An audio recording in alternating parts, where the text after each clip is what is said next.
Hi, this is Mash Rundown. If you enjoy movie reviews, short and trailer reactions, you're in the right place. So why not subscribe and hit the like button down below. Today we're going to be reviewing Halloween H20, 20 years later.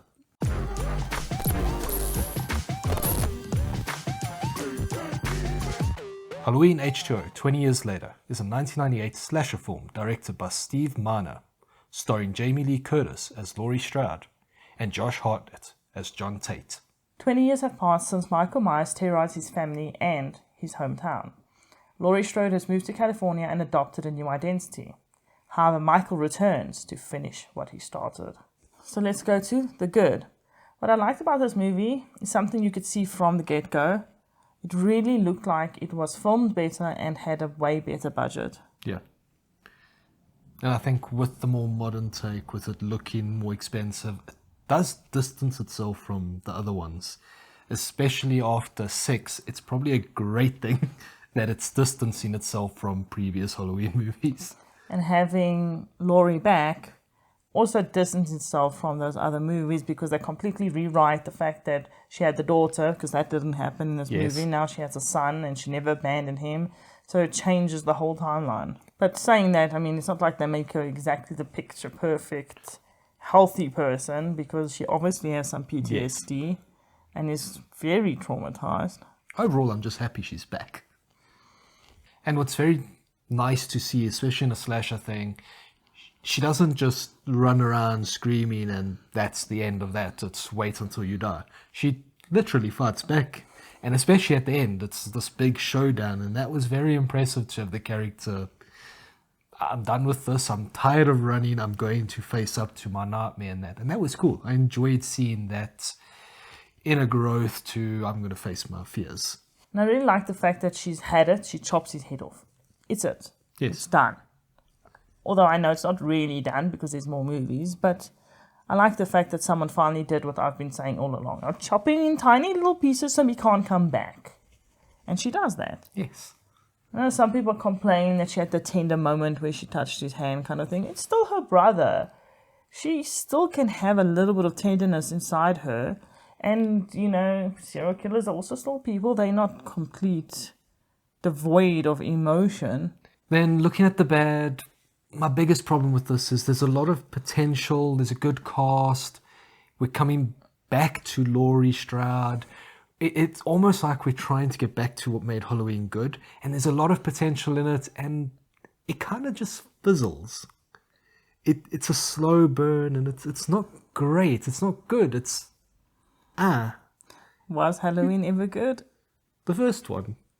Kinda. The first one was so iconic and there was so much to like about it. Even though it wasn't the greatest movie ever, there were bits where you're like, wow, that's very well done. I can appreciate that. That was cool. This one, there's like a lot of potential to go back to that and there's just wasted. I think it was wasted until the last act. Yeah. Because then it became a lot more interesting. So you could almost like fast forward through most of the movie. One of my biggest issues is the mask is terrible. Like in number 6, we like the mask was a bit better.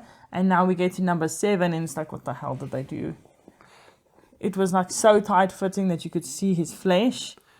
And see his eyes. That so took away from this evil entity that's out to get you because now it felt more human. Yes. And of course, the actor who played Michael also now had to worry about his eyes showing an expression in his eyes, which he's never had to worry about before. And you can see that they've not had to worry about that before because it's came out in the movie. Sometimes it was a bit odd. Yeah. And the whole mask fiasco, I know they tried to fix it and they use CGI in some places. It's just awful. All the CGI is awful. The mask is awful. The fact that it's so inconsistent because they had like 2 masks for CGI. So there were like 3 different masks throughout the movie. And just in general, Michael shouldn't be such a difficult character to get right. He's creepy, he's wooden, emotionless, with a creepy mask. And he doesn't run at you, he's the slow walk at you, and it's that inhuman menace that comes after you. That's just evil. And it's a lot to get right, but it is pretty simple. And I don't know why nobody can get it right. So for 4 movies, they've not got Michael right, and I hate it. It shouldn't be so difficult. Especially because they had it spot on in the first two. Yeah. Like, repeat what you did there. That was better. There we go. Simple. In this movie, didn't they also change Michael halfway through the movie so he was big and bulky, and then they changed it to a different actor that was skinny? I'm like, they can't make up their mind of what they want. Just the first movie, do that. Simple. I also feel like there were way too many off-screen kills, because this felt like such a bigger budget movie, and yet they killed everyone off-screen. Off-screen. Why? It's a slasher movie. Isn't that the point of the goddamn movie? Half the point, yeah. I think it kind of spoils the slasher feel a little bit, because it's not as scary. Yeah.